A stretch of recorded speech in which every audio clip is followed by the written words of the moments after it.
Well, hello, Stacey Murphy here with a video on a question I get a lot. A question about days to maturity. What's this business on these seed packets mean? So I get this question a lot, and the reason why I get this question is that it can be a little confusing. And the reason it's confusing is that learning how to grow vegetables and herbs is kind of like learning a new language. And like the English language, there are lots of exceptions to the rules, which is what makes things like days to maturity hard to understand at first, but you're going to get the hang of it very quickly as time goes on. So the reason this is important is that when you're planning your vegetables for the season, you want to know when they're going to be ready for harvest so that you can plan to put the next plant in the ground. And if you're growing your own seedlings indoors, you want to time it so that when you're pulling something out, you're ready to put something in. And in order to time things, that means you have to understand days to maturity. So here's the deal. This is a radish. It's one of the fastest growing radishes out there called the Sora radish. It says 22 days to maturity. What does that mean?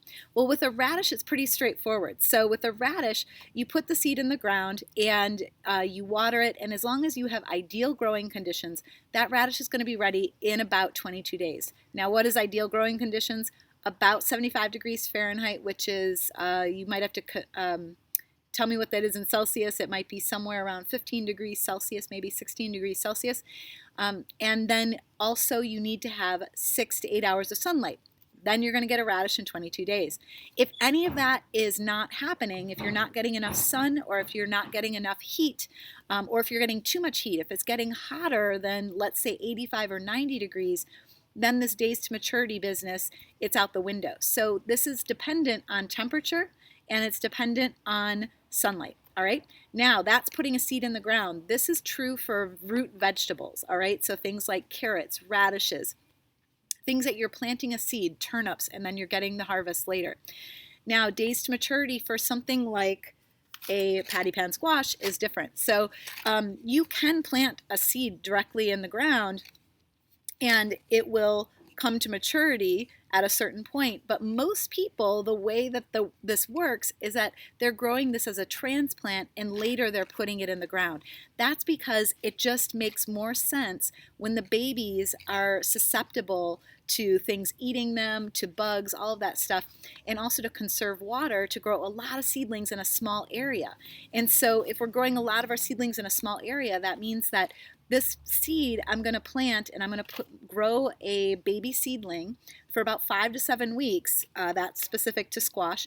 And then when I transplant it, then it's going to be 52 days to maturity until I get my first bit of fruit off of this plant, approximately, given that growing conditions are good. Okay, so the difference between this root vegetable planting directly and growing a seedling, usually when you're growing a seedling, something like a tomato, an eggplant, a pepper plant, squash, watermelon, all those things, usually you're growing a baby plant first and then you're putting it in the ground. Start your counter when you put it in the ground, all right? And you might notice too that plants like kale, which are plants that and mustard greens and even lettuce that's behind me, you might see on the package, it might say specific to, let's see, do I have it here?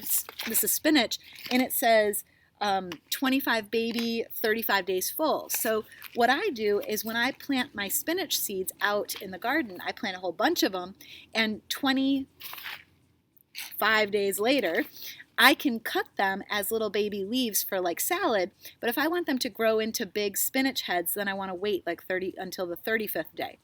And things like kale, it'll say 40 days to maturity, but really you can go outside and you can take and eat some of that. So for instance, behind me here, we've got some salad, romaine heads, and we've got some mustard greens. This has been in the ground as a transplant for just 4 weeks. So that is 28 days. I'm already harvesting this and eating it for salads and for like saute greens. So you can still, for plants that are going to keep on growing, like kale, collard, Swiss chard, even though it says maybe 40 days to maturity, you can harvest it sooner as some of these baby leaves and eat it, and then the plant will continue to grow. So there you go. That's everything you need to know about days to maturity. And like I said, it's like learning how to learning how to speak a new language sometimes with these seed packets, because there are exceptions and there are assumptions built into this. And that's why wherever you are, if your plants aren't growing in on time, it's most likely because your growing conditions aren't what they're assuming, or it might be from transplant versus from seed. All right, that's it for this video. Love you guys, and post your comments below with any other questions about days to maturity, any other issues you're having with crops coming in on time and not coming in on time, and planning your schedule. And if you're watching this anywhere else, go take a look at our website, growyourownvegetables.org, to get even more garden tips from me. All right, thanks, take care, and love you guys. Post below.